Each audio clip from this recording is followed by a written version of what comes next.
India Legal presents Courts Roundup.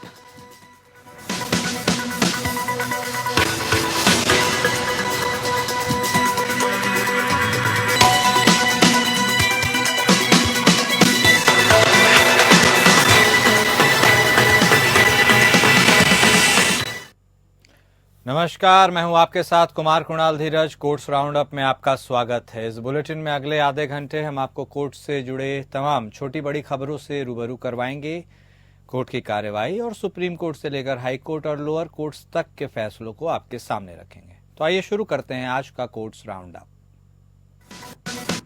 India Legal presents Courts Roundup.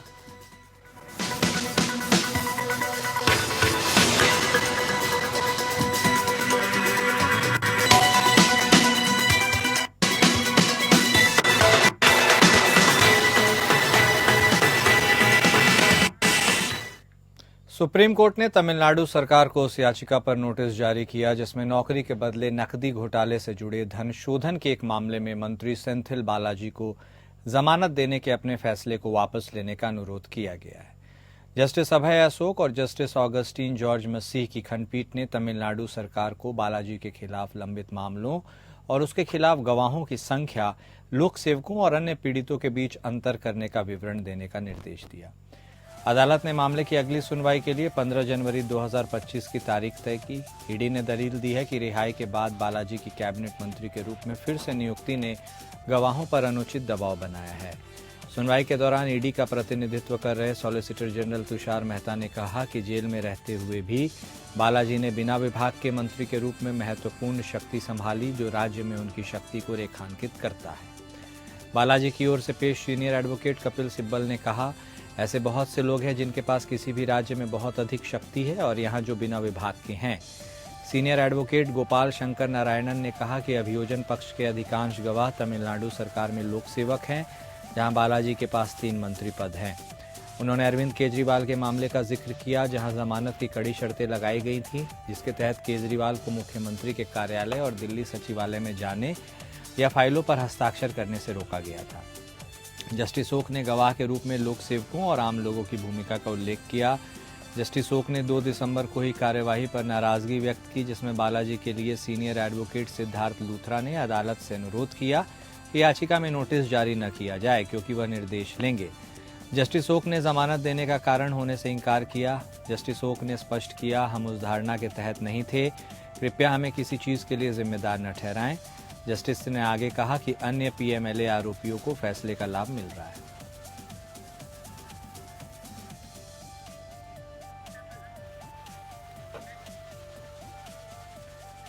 निजी क्षेत्र में gig economy के बढ़ने से अनिश्चित रोजगार व्यवस्थाओं में वृद्धि हुई। सुप्रीम कोर्ट ने हाल ही में फैसले में कहा कि सरकारी विभागों को अस्थायी कर्मचारियों को काम पर रखने की प्रथा का दुरुपयोग न करने की सलाह दी।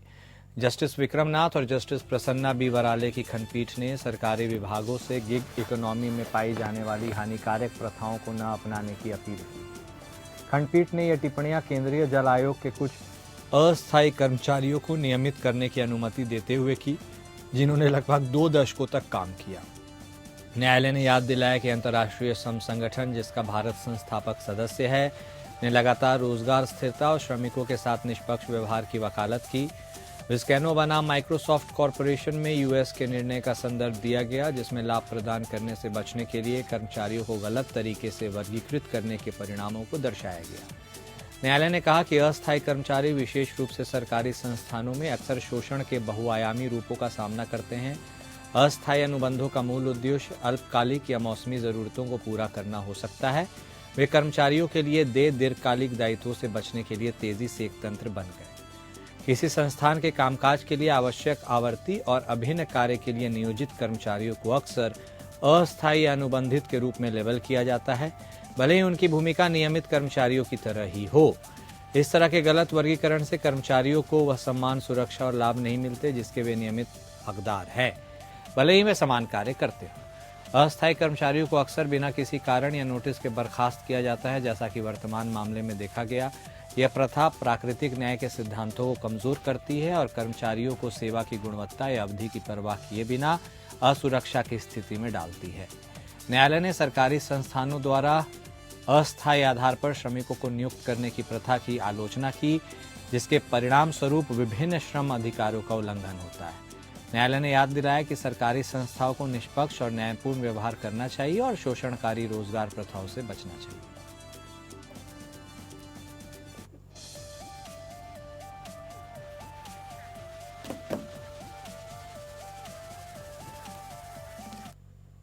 सुप्रीम कोर्ट ने निर्णय दिया कि अगर आवेदन में विलंब के बारे में पर्याप्त स्पष्टीकरण दिया गया तो सिविल प्रक्रिया संहिता के आदेश 9 नियम 13 के तहत एक पक्षीय डिक्री को निरस्त करने के आवेदन के साथ विलंब क्षमा के लिए अलग से आवेदन दायर करना आवश्यक नहीं है। जस्टिस विक्रमनाथ और जस्टिस प्रसन्ना बी वराले की खंडपीठ इलाहाबाद हाईकोर्ट के निर्णय को चुनौती देने वाली अपील पर सुनवाई कर रही थी, जिसने प्रथम अपीलीय न्यायालय के उस निर्णय को बरकरार रखा था जिसमें अपीलकर्ता प्रतिवादी द्वारा उसके विरुद्ध पारित एक पक्षीय डिक्री को बहाल करने के लिए दायर बहाली आवेदन को स्वीकार करने वाले ट्रायल कोर्ट के आदेश को पलट दिया गया था।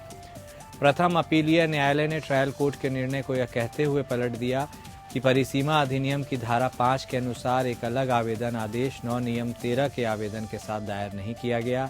यह मामला सिविल मुकदमे की बहाली से संबंधित है, जिसमें धोखाधड़ी के आधार पर सेल डीड को अमान्य घोषित करते हुए एक पक्षीय डिक्री पारित की गई। पुनर्स्थापना आवेदन एक पक्षीय डिक्री पारित होने के 5 महीने बाद दायर किया गया। अपीलकर्ता प्रतिवादी ने दावा किया कि वह शिक्षित और बुजुर्ग व्यक्ति है जो पूरी तरह से अपने पिछले वकील पर निर्भर था, जो उसे कार्यवाही के बारे में सूचित करने में विफल रहा। प्रतिवादी ने तर्क दिया कि चूंकि आवेदन 30 दिनों की निर्धारित समय सीमा से परे दायर हुआ, इसलिए देरी माफी आवेदन की अनुपस्थिति में यह बनाए रखना योग्य नहीं होगा। न्यायालय के विचार के लिए जो प्रश्न आया वह यह था कि क्या परिसीमा अधिनियम की धारा 5 के तहत देरी की माफी के लिए अलग आवेदन अनिवार्य था। नकारात्मक उत्तर देते हुए जस्टिस नाथ द्वारा लिखित निर्णय में कहा गया कि सीपीसी के आदेश 9 नियम 13 में पर्याप्त कारण दिखाए जाने पर निर्धारित अवधि से परे एक पक्षीय डिक्री की बहाली की अनुमति दी गई। न्यायालय ने कहा कि बहाली आवेदन में देरी के रूप में पर्याप्त रूप से बताया गया, अर्थात अपीलकर्ता को उसके पिछले वकील द्वारा एक पक्षीय डिक्री के बारे में जानकारी नहीं दी गई। यह देखते हुए कि बहाली आवेदन में देरी माफी आवेदन के सभी तत्व शामिल हैं, जैसा कि भागमल और अन्य बनाम कुंवरलाल और अन्य से माना गया, इस प्रकार न्यायालय ने माना कि परिसीमा अधिनियम के तहत बहाली आवेदन दाखिल करने में हुई देरी को माफ करने के लिए कोई अलग आवेदन की आवश्यकता नहीं थी।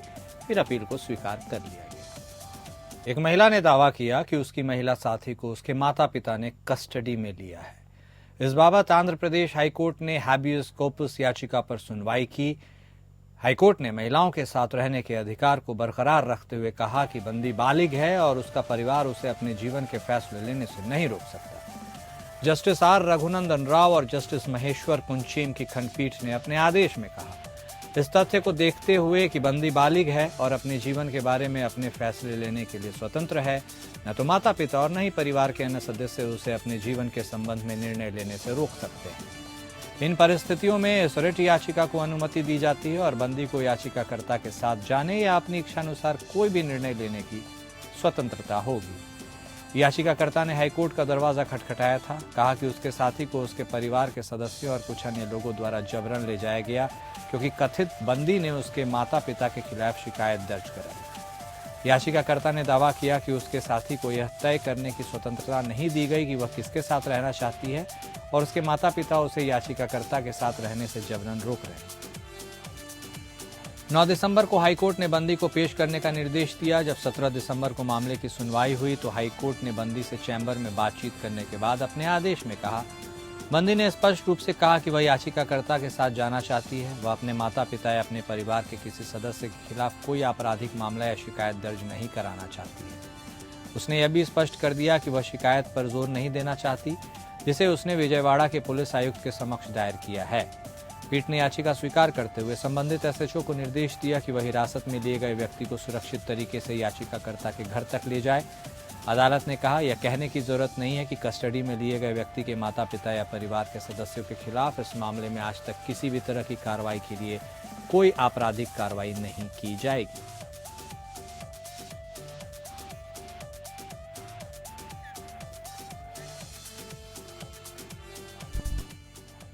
राजस्थान हाईकोर्ट ने 20 दिसंबर को जयपुर अजमेर राष्ट्रीय राजमार्ग पर गैस टैंकर और कई वाहनों के बीच हुई टक्कर के कारण लगी भीषण आग की घटना का स्वतः संज्ञान लिया है, जिसमें कम से कम 14 लोगों की जान चली गई। न्यायालय ने सड़क सुरक्षा और मौजूदा निवारक उपायों की प्रभावशीलता के बारे में भी गंभीर चिंता जताई। न्यायालय ने कहा कि पिछले कुछ वर्षों में देश के कई क्षेत्रों में अत्यधिक बड़ी और भीषण आग लगने की घटनाओं में वृद्धि देखी गई है और ऐसी आग से जीवन, मानव स्वास्थ्य, सुरक्षा, आजीविका आदि पर सीधा असर पड़ता है। न्यायालय का यह भी मानना है कि रासायनिक या एलपीजी से आग लगने की घटनाएं सरकार, निजी क्षेत्र और आम जनता के लिए आपदा प्रबंधन के लिए गंभीर चिंता का विषय है। न्यायालय ने कहा कि ये आपदाएं मानव पर पड़ने वाले प्रभावों में दर्दनाक हो सकती है और इनके परिणाम स्वरूप हताहत हुए तथा प्रकृति और संपत्ति को भी नुकसान पहुंचा है। इसके अलावा न्यायालय ने वर्ष 1984 में भोपाल गैस त्रासदी जैसी दुनिया की सबसे भीषण आपदा का भी उल्लेख किया, जिसमें हजारों लोग विषैली गैस मिथाइल आइसोसाइनेट के आकस्मिक रिसाव के कारण मारे गए थे। 2009 में जयपुर में हुई आग की घटना, जिसका परिणाम स्वरूप कई लोगों की मृत्यु हुई, कई लोग गंभीर रूप से जल गए, संपत्ति को भारी नुकसान हुआ। न्यायालय ने टिप्पणी की कि ऐसी दुर्घटनाएं चोटों, दर्द, पीड़ा, जानमाल की हानि, संपत्तियों और पर्यावरण को होने वाले नुकसान के मामले में महत्वपूर्ण है। भोपाल द्वारा देश की कमजोरी को दर्शाने के बाद भी भारत में रासायनिक दुर्घटनाओं की श्रृंखला जारी रही। केवल पिछले दशक में भारत में 130 महत्वपूर्ण दुर्घटनाएं दर्ज की गईं, जिसके परिणाम स्वरूप 259 लोगों की मृत्यु हुई, 563 लोग घायल हुए। अपने आदेश में न्यायालय ने यह भी रेखांकित किया कि यदि सरकार द्वारा सड़क सुरक्षा के संबंध में उचित सावधानी बरती जाए तो ऐसी घटनाओं से बचा जा सकता है। सड़क सुरक्षा सड़कों और राजमार्गों पर प्रमुख समस्याओं में से एक है। यह देखते हुए कि केंद्र सरकार ने आग की घटना के लिए मृतक व्यक्तियों के परिवारों को 2 लाख रुपए और घायल व्यक्तियों को 50,000 रुपए भुगतान करने का आदेश दिया है और घटना के कारणों की जांच के लिए 6 सदस्यों की एक समिति गठित की है।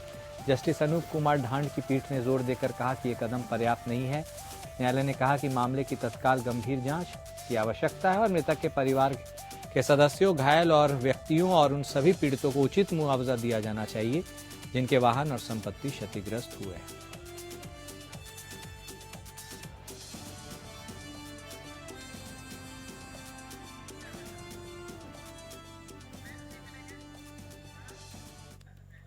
दिल्ली उच्च न्यायालय ने पूर्व भारतीय प्रशासनिक सेवा प्रशिक्षु अधिकारी पूजा खेडकर की अग्रिम जमानत याचिका खारिज कर दी, जिन पर संघ लोक सेवा आयोग की परीक्षा में धोखाधड़ी का आरोप है।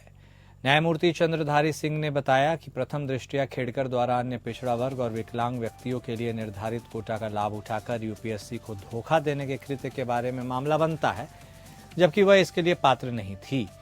एकल न्यायाधीश ने कहा कि सामग्री से पता चलता है कि वह ऐसे लाभों के लिए उपयुक्त उम्मीदवार नहीं थी और उसने अज्ञात व्यक्तियों के साथ मिलकर जाली दस्तावेज तैयार किए। न्यायालय ने कहा कि इस मामले में प्रथम दृष्टया स्थापित होता है कि याचिकाकर्ता का आचरण वास्तव में शिकायतकर्ता यूपीएससी को धोखा देने के उद्देश्य से प्रेरित था और उसके द्वारा व्यवस्थित सभी दस्तावेज समाज में वंचित समूहों के लिए बनाई गई योजनाओं का लाभ उठाने के लिए किए गए थे। न्यायालय ने उसकी वित्तीय और सामाजिक पृष्ठभूमि पर भी गौर किया, जिससे संकेत मिलता है कि इस बात की प्रबल संभावना है कि उसके परिवार के सदस्यों ने भी उसके साथ मिली भगत की हो। न्यायालय ने कहा कि याचिकाकर्ता के परिवार के पास आलीशान कारें और विभिन्न संपत्तियां होने के अलावा उसके पिता और माता भी उच्च पदों पर हैं, इसलिए इस बात की प्रबल संभावना है कि परिवार के सदस्यों ने याचिकाकर्ता द्वारा अपेक्षित प्रमाण पत्र प्राप्त करने के लिए अज्ञात शक्तिशाली व्यक्तियों के साथ मिली भगत की हो। इसलिए धोखाधड़ी का पता लगाने के लिए उसे हिरासत में लेकर पूछताछ की आवश्यकता होगी, पीठ ने फैसला सुनाया। खेडकर पर यूपीएससी परीक्षा पास करने के लिए ओबीसी और बेंचमार्क विकलांग व्यक्तियों के लिए निर्धारित आरक्षण का धोखाधड़ी से लाभ उठाने का आरोप है। आरोपों के सामने आने के बाद यूपीएससी ने खेडकर का चयन रद्द कर दिया और उन्हें भविष्य की सभी परीक्षाओं और चयनों से स्थायी रूप से वंचित कर दिया। उन्हें सीएसई 2022 नियमों का उल्लंघन करने का दोषी पाया गया। बाद में दिल्ली पुलिस ने यूपीएससी द्वारा दर्ज की गई शिकायत पर खेडकर के खिलाफ मामला दर्ज किया। इसके बाद उन्होंने अग्रिम जमानत के लिए उच्च न्यायालय का दरवाजा खटखटाया। 12 अगस्त को उच्च न्यायालय ने उन्हें गिरफ्तारी से अंतरिम संरक्षण दिया था। आज के आदेश के साथ यह निरस्त हो जाएगा।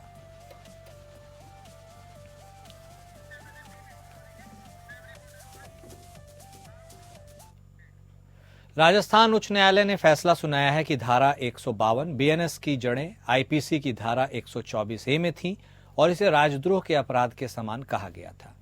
न्यायालय ने फैसला सुनाया कि इस प्रावधान का उपयोग वैध असहमति को कमजोर करने के लिए नहीं किया जाना चाहिए और केवल दुर्भावनापूर्ण इरादे से की गई या जानबूझकर की गई कार्रवाई ही इसके दायरे में आती है। धारा 152 बीएनएस भारत की संप्रभुता, एकता और अखंडता को खतरे में डालने वाले किसी भी कृत्य को अपराध मानती है। इस संदर्भ में आइए समझते हैं कि बीएनएस में राजद्रोह के प्रावधान क्या हैं।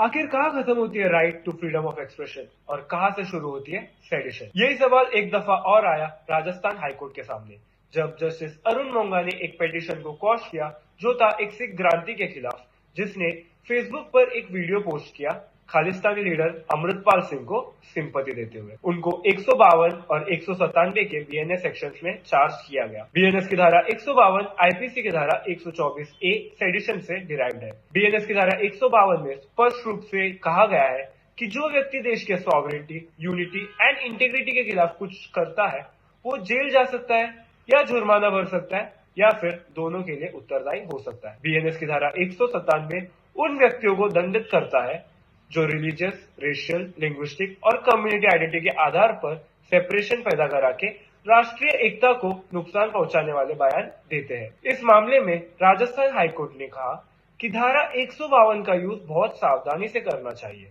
Right to freedom of expression को मद्देनजर रखते हुए। अदालत ने ये उल्लेख किया कि ऐसे प्रावधानों को लागू करने के लिए स्पीच और वायलेंस के बीच एक डायरेक्ट कनेक्शन की आवश्यकता है।